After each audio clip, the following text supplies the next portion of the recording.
ओम श्री परमात्मने नमः। श्री शिव महापुराण कैलाश संहिता अध्याय 1 से लेके 11 तक। ऋषियों का सूत जी से तथा वामदेव जी का स्कंद से प्रश्न, प्रणवार्थ निरूपण के लिए अनुरोध। नमः शिवाय सांभवाय सगणाय ससूनवे प्रधान पुरुषेशाय सर्ग स्थित्यंत हेतवे। अर्थात जो प्रधान प्रकृति और पुरुष के नियंता तथा सृष्टि पालन और संहार के कारण हैं, उन पार्वती सहित शिव को उनके पार्षदों और पुत्रों के साथ प्रणाम है। ऋषि बोले, सूत जी, हमने अनेक आख्यानों से युक्त परम मनोहर उमा संहिता सुनी। अब आप शिव तत्व का ज्ञान बढ़ाने वाली कैलाश संहिता का वर्णन कीजिए। व्यास जी ने कहा, पुत्रों, शिव तत्व का प्रतिपादन करने वाली दिव्य कैलाश संहिता का वर्णन करता हूँ, तुम प्रेम पूर्वक सुनो। तुम्हारे प्रति स्नेह होने के कारण ही मैं तुम्हें यह प्रसंग सुना रहा हूँ। इतना कहकर व्यास जी ने काशी में मुनियों के तथा सूत जी के संवाद, व्यास मुनि संवाद, शिव पार्वती संवाद, शिव जी के द्वारा पार्वती के प्रति संन्यास पद्धति, संन्यासाचार, संन्यास मंडल, संन्यास पद्धतिन्यास, वर्ण पूजन, प्रणवार्थ पद्धति आदि प्रसंगों का वर्णन करके पुनः ऋषिगण तथा सूत जी के मिलन एवं संवाद की अवतारणा करते हुए सूत जी के प्रति ऋषियों के प्रश्न का यों वर्णन किया। ऋषि बोले, महाभाग सूत जी, आप हमारे श्रेष्ठ गुरु हैं, अतः यदि आपका हम पर अनुग्रह हो तो हम आपसे एक प्रश्न पूछते हैं। श्रद्धालु शिष्यों पर आप जैसे गुरुजन सदा स्नेह रखते हैं, इस बात को आपने इस समय हमें प्रत्यक्ष दिखा दिया। मुने, विरजा होम के समय पहले आपने जो वामदेव का मत सूचित किया था, उसे हमने विस्तार पूर्वक नहीं सुना। अब हम बड़े आदर और श्रद्धा के साथ उसे सुनना चाहते हैं। कृपा सिंधो, आप प्रसन्नता पूर्वक उसका वर्णन करें। ऋषियों की यह बात सुनकर सूत के शरीर में रोमांच हो आया। उन्होंने गुरु के भी परम उत्कृष्ट गुरु महादेव जी को, त्रिभुवन जननी महादेवी उमा को तथा गुरु व्यास को भी भक्ति पूर्वक नमस्कार करके मुनियों को आह्लादित करते हुए गंभीर वाणी में इस प्रकार कहा। सूत जी बोले, मुनियों, तुम्हारा कल्याण हो, तुम सब लोग सदा सुखी रहो। महाभाग महात्माओं, तुम भगवान शिव के भक्त तथा दृढ़ता पूर्वक व्रत का पालन करने वाले हो। यह निश्चित रूप से जानकर ही मैं तुम लोगों के समक्ष इस विषय का प्रसन्नता पूर्वक वर्णन करता हूँ। ध्यान देकर सुनो। पूर्व काल के रथंतर कल्प में महामुनि वामदेव माता के गर्भ से बाहर निकलते ही शिव तत्व के ज्ञाताओं में सर्वश्रेष्ठ माने जाने लगे। वे वेदों, आगमों, पुराणों तथा अन्य सब शास्त्रों के भी तात्विक अर्थ को जानने वाले थे। देवता, असुर तथा मनुष्य आदि जीवों के जन्म कर्मों का उन्हें भली भांति ज्ञान था। उनका संपूर्ण अंग भस्म लगाने से उज्जवल दिखाई देता था। उनके मस्तक पर जटाओं का समूह शोभा देता था। वे किसी के आश्रित नहीं थे। उनके मन में किसी वस्तु की इच्छा नहीं थी। वे शीत उष्ण आदि द्वंद्वों से परे तथा अहंकार शून्य थे। वे दिगंबर महाज्ञानी महात्मा दूसरे महेश्वर के समान जान पड़ते थे। उन्हीं के जैसे स्वभाव वाले बड़े बड़े मुनि शिष्य होकर उन्हें घेरे रहते थे। वे अपने चरणों के स्पर्श जनित पुण्य से इस पृथ्वी को पवित्र करते हुए सब ओर विचरते और अपने चित्त को निरंतर परम धाम स्वरूप पर ब्रह्म परमात्मा में लगाए रहते थे। इस तरह घूमते हुए वामदेव जी ने मेरु के दक्षिण शिखर कुमार श्रृंग में प्रसन्नता पूर्वक प्रवेश किया, जहाँ मयूर वाहन शिव कुमार ज्ञानमय शक्ति धारण करने वाले समस्त असुरों के नाशक और सर्वदेव वंदित भगवान स्कंद रहते थे। उनके साथ उनकी शक्तिभूता गजावल्ली भी थी। वहीं स्कंद सर के नाम से प्रसिद्ध एक सरोवर था जो समुद्र के समान अगाध एवं विशाल दिखाई देता था। उसका जल ठंडा और स्वादिष्ट था। वह सरोवर स्वच्छ, अगाध एवं बहुत जल राशि से परिपूर्ण था।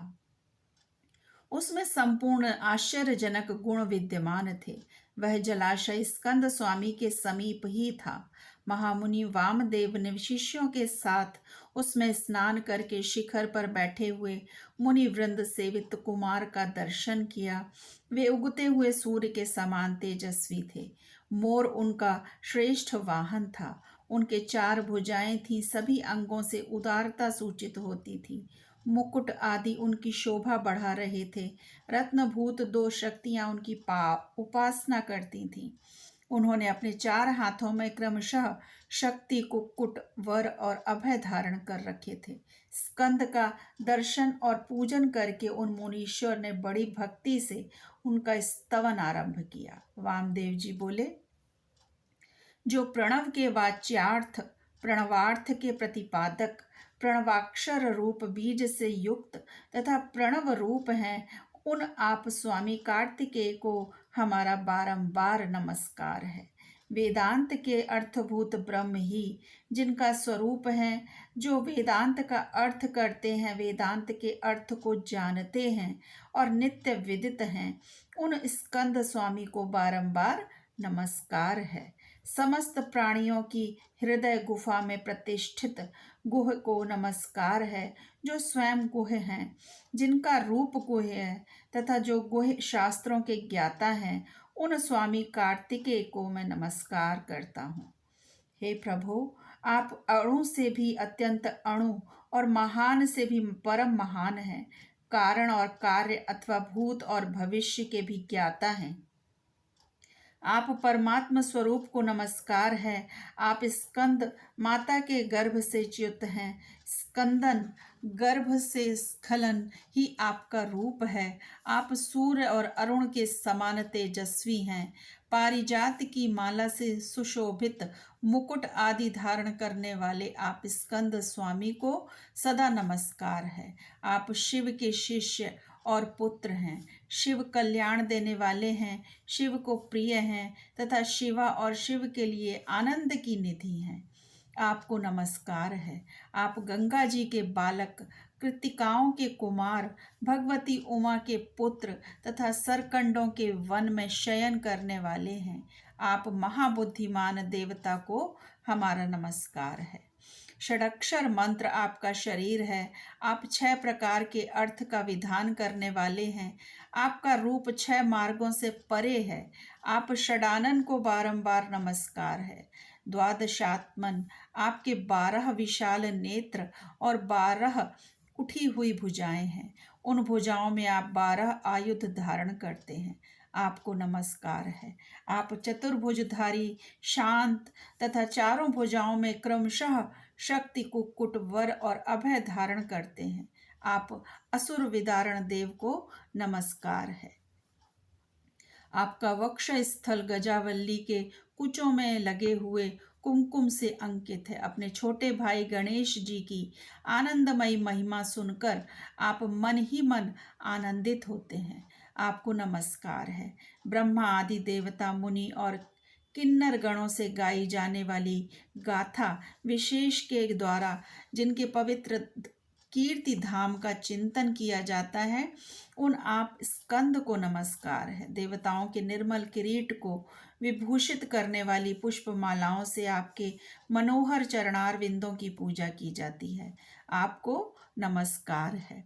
जो वामदेव द्वारा वर्णित इस दिव्य स्कंद स्तोत्र का पाठ या श्रवण करता है, वह परम गति को प्राप्त होता है। यह स्तोत्र बुद्धि को बढ़ाने वाला, शिव भक्ति की वृद्धि करने वाला, आयु, आरोग्य तथा धन की प्राप्ति कराने वाला और सदा संपूर्ण अभीष्ट को देने वाला है। वामदेव ने इस प्रकार देव सेनापति भगवान स्कंद की स्तुति करके 3 बार उनकी परिक्रमा की और पृथ्वी पर दंड की भांति गिरकर नतमस्तक हो बारंबार उनको साष्टांग प्रणाम और परिक्रमा करने के अनंतर वे विनीत भाव से उनके पास खड़े हो गए। वामदेव जी के द्वारा किए गए इस परमार्थपूर्ण स्तोत्र को सुनकर महेश्वर पुत्र भगवान स्कंद बड़े प्रसन्न हुए। उस समय वे महासेन वामदेव जी से बोले कि मुने, मैं तुम्हारी की हुई पूजा स्तुति और भक्ति से तुम पर बहुत प्रसन्न हूँ। तुम्हारा कल्याण हो। आज मैं तुम्हारा कौन सा प्रिय कार्य सिद्ध करूँ। तुम योगियों में प्रधान, सर्वथा परिपूर्ण और निष्प्रिय हो। इस जगत में कोई ऐसी वस्तु नहीं है जिसके लिए तुम जैसे वीतराग महर्षि याचना करें, तथापि धर्म की रक्षा और संपूर्ण जगत पर अनुग्रह करने के लिए तुम जैसे साधु संत भूतल पर विचरते रहते हैं। ब्राह्मण, यदि इस समय मुझसे कुछ सुनना हो तो कहो, मैं लोक पर अनुग्रह करने के लिए उस विषय का वर्णन करूंगा।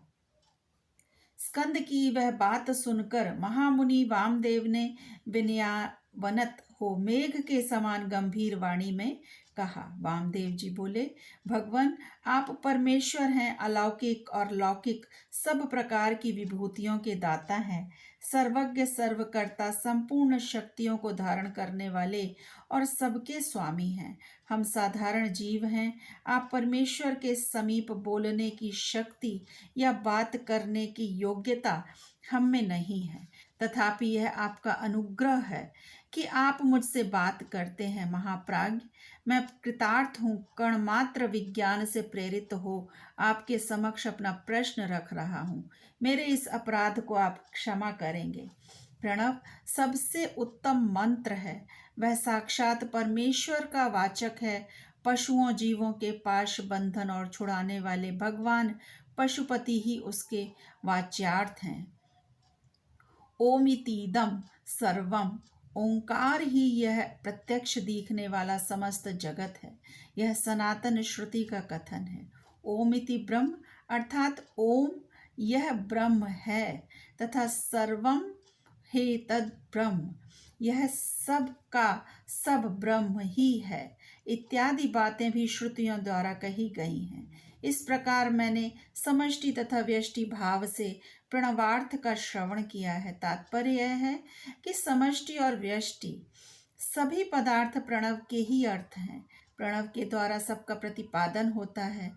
यह बात मैंने सुन रखी है। महासेन, मुझे कभी आप जैसा गुरु नहीं मिला है, अतः आप कृपा करके आप प्रणव के अर्थ का प्रतिपादन कीजिए। उपदेश की विधि से तथा सदाचार परंपरा को ध्यान में रखकर आप हमें प्रणवार्थ का उपदेश दें। मुनि के इस प्रकार पूछने पर स्कंद ने प्रणव स्वरूप 38 श्रेष्ठ कलाओं द्वारा लक्षित तथा सदा पार्श्व भाग में उमा को साथ रखने वाले और मुनिवरों से घिरे हुए भगवान सदाशिव को प्रणाम करके श्रेय का वर्णन आरंभ किया, जिसे श्रुतियों ने भी छिपा रखा है। ओम नमः शिवाय। शिवजी सदा सहाय। गुरुजी सदा